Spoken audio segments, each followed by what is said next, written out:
There is a very specific feeling many women recognize but rarely know how to explain. It's not pain, not illness, not depression. It's a quiet tension under the surface, a sense that the body never fully relaxes. Sleep becomes lighter. Emotions feel closer to the edge. The body feels swollen, sensitive, reactive.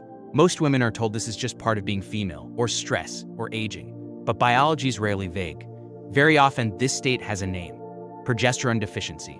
Progesterone is commonly described as a reproductive hormone, but that framing misses its real importance. Progesterone is better understood as a regulatory signal. It tells cells how fast to go. It tells tissues when to mature instead of multiply. It tells the nervous system when it's safe to soften its grip. In a healthy cycle, progesterone rises after ovulation, and something subtle but important happens. The body shifts, breathing deepens, emotional reactions slow, sleep feels heavier, more restorative. This is not psychological, it's biochemical. Progesterone changes how the entire system behaves. When that signal is missing, the body doesn't break, it stays slightly activated all the time. Estrogen is not the enemy. It is essential for circulation, cognition, skin, and vitality. But estrogen is a stimulating hormone. Its job is to promote growth, expansion, and responsiveness. Progesterone exists to balance that stimulation. Without progesterone, estrogen doesn't turn off. It keeps signaling tissues to respond. This is what estrogen dominance actually is. Not necessarily excess estrogen, but estrogen acting alone. This is why so many women are told their hormones are normal, yet their bodies clearly don't feel balanced. Biology cares less about isolated numbers and more about relationships. And the estrogen-progesterone relationship is one of the most important in the female body. At the tissue level, hormones are instructions. Estrogen tells tissues to grow and proliferate. Progesterone tells them how to organize, stabilize, and mature. When progesterone is insufficient, growth becomes chaotic. Instead of structured development, tissues thicken. Instead of orderly renewal, inflammation appears. Instead of resolution, pain persists. This biological environment is shared across many conditions that appear different on the surface: fibroids, endometriosis, adenomyosis, ovarian cysts, PCOS. They are not identical diseases, but they arise from a similar hormonal terrain. Ovulation is central here. Ovulation is not only about fertility, it is the moment progesterone enters the system. When ovulation is disrupted by stress, undereating, overtraining, or insulin resistance, progesterone never arrives, and the body never enters its regulatory phase. Here's the part most women were never taught. Progesterone doesn't disappear randomly.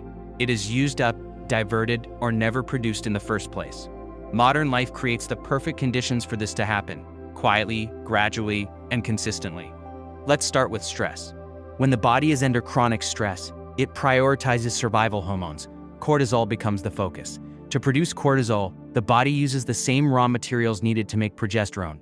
This process is often called pregnenolone steal. But in real life, it simply means this: when your body feels under threat, progesterone production is sacrificed. Not because it's unimportant, but because calm feels optional when survival feels urgent. Now add light. Artificial light at night, screens before bed, irregular sleep schedules all disrupt the brain's sense of time. Progesterone is deeply tied to circadian rhythm.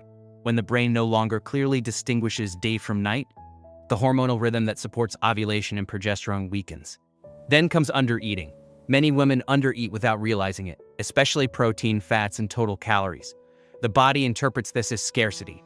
And in scarcity, reproduction and hormonal regulation are down-regulated. Ovulation becomes inconsistent. Progesterone output drops. Exercise adds another layer. Movement is healthy, but constant high-intensity training without recovery sends a message of stress. The body cannot tell the difference between chasing a threat and chasing performance. In both cases, progesterone is not prioritized. Finally, blood sugar instability. Frequent spikes and crashes in glucose stimulate stress hormones, and again, progesterone is diverted. None of this means modern women are doing something wrong. It means they are living in a world that constantly signals urgency, stimulation, and output, while progesterone is a hormone that thrives in safety, rhythm, and recovery. This is why so many women say, "I'm doing everything right, but my body feels off." Because progesterone is not supported by willpower. It is supported by how life is structured. Many women notice their bodies feel heavier before their cycle. Not heavier on the scale, but heavier from within. Progesterone has a unique ability to soften tissues. In breast tissue, it counterbalances estrogen-driven swelling and density. This is why low progesterone often shows up as tenderness, tightness, or fibrotic sensation. Progesterone also acts against hormones that cause the body to hold water. When it's low, fluid accumulates in the breasts, in the abdomen, in the face. This is not cosmetic. It's a signal that tissue regulation is impaired. Hair is affected in a similar way. Progesterone helps reduce the hormonal pathways that thin hair over time. When it's missing, hair growth cycles shorten and shedding increases. The body is not malfunctioning. It is responding to a missing regulator. Progesterone's most profound effects happen in the brain. When progesterone is metabolized, it becomes a compound that activates GABA receptors. GABA is the nervous system's braking system. It lowers background tension. It quiets mental noise.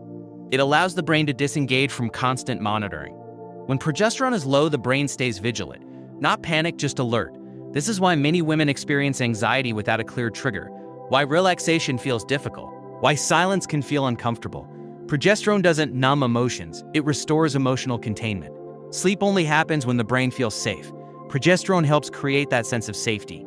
It slows neural firing. It deepens sleep stages. It supports nighttime recovery. When progesterone drops, sleep fragments. Many women wake in the early morning hours, already alert, already thinking. This is not a discipline problem. It is a neurochemical one. The brain cannot fully let go without progesterone's signal. Estrogen tends to thicken blood and increase clotting factors. Progesterone balances this process, supporting healthier circulation. In bone tissue, progesterone actively supports formation, not just preservation. This is why bone health declines sharply when progesterone disappears, not only when estrogen falls. The immune system is also deeply influenced. Progesterone helps the immune response stay proportional. Without it, the system can become reactive, contributing to chronic inflammation and autoimmunity. Progesterone supports metabolic flexibility. It helps the body use fat for energy instead of clinging to it. It stabilizes blood sugar. It supports thyroid hormone action at the cellular level. Many women with low progesterone feel cold, fatigued, and metabolically sluggish. This is not laziness. It's chemistry. Progesterone also raises basal body temperature slightly, a subtle but important sign of metabolic health and ovulation. Progesterone is not just a molecule. It represents a state of regulation. A state where growth is balanced, where emotions are contained, where sleep is deep, where tissues feel safe. Many modern women are not broken. Their bodies are operating without a hormone that signals safety and completion. When that signal is restored, the system doesn't just improve, it reorganizes.